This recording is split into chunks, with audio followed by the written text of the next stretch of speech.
My name is Yasmin Awas, and I am a PhD student in social welfare and a clinical fellow at the Student Counseling Services at the Graduate Center's Wellness Center at the City University of New York.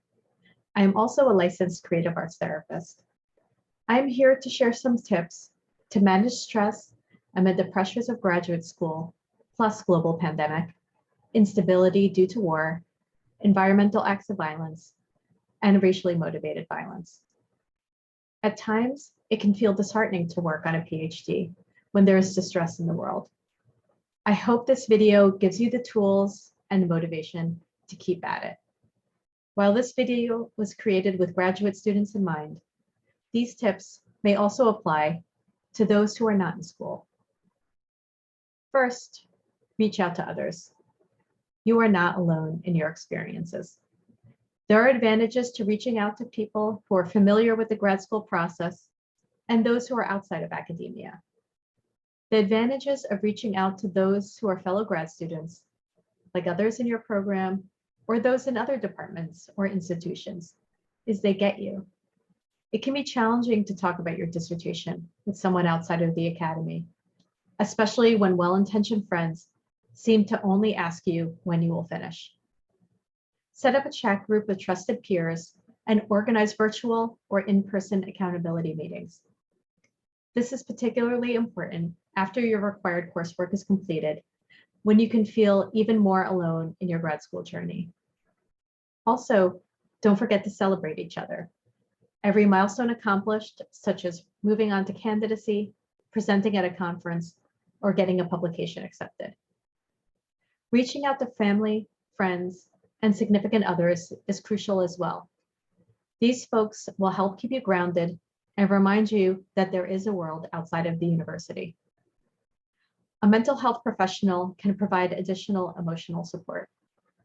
If you are a Graduate Center student, check out the resources offered at Student Counseling Services. If you are a student at another school, be sure to take advantage of the resources your school offers. My second tip is to set a routine. If you are no longer taking classes, the newly found unstructured time may be difficult to manage. Hold yourself accountable by treating your research, writing, job search, and other academic tasks as valuable as scheduled events like appointments or teaching a class. Setting a schedule is more realistic than telling yourself, I'm going to write all weekend. Setting large, ambitious chunks of time to work may seem like a good strategy, but in the end, you may end up procrastinating and feeling guilty about not spending the time doing what you set forth to do. With a realistic schedule, you'll have the space to tell those around you when you are available and when you are busy. Remember to schedule time to eat, sleep, and take care of yourself. I even know someone who sets alarms to remind themselves to drink water. Do whatever you need to do. And don't be afraid to adjust your routine if your first attempts don't work out. Engage in the act of creativity.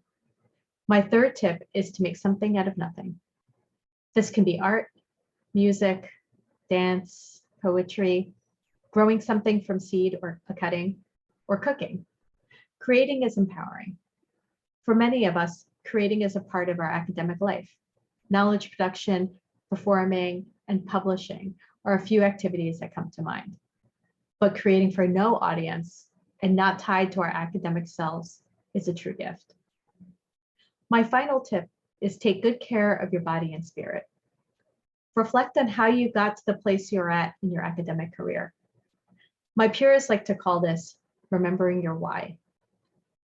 What was your reason for entering grad school? What brought you to this place? What were you initially curious about?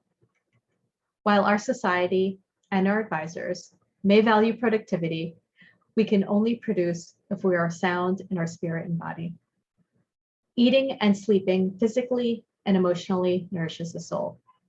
When we eat well, we are fueled for the day. When we get good rest, we may dream about our work or wake up in new clarity.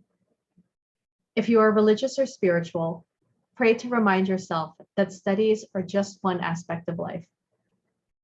I end with this tip because this was one of the best pieces of advice that I received when starting my PhD. My professor told my class to keep doing whatever you do that keeps you whole, because you will need it. For me, that is daily yoga practice. For you, it may be something else. Whatever it is, keep doing it.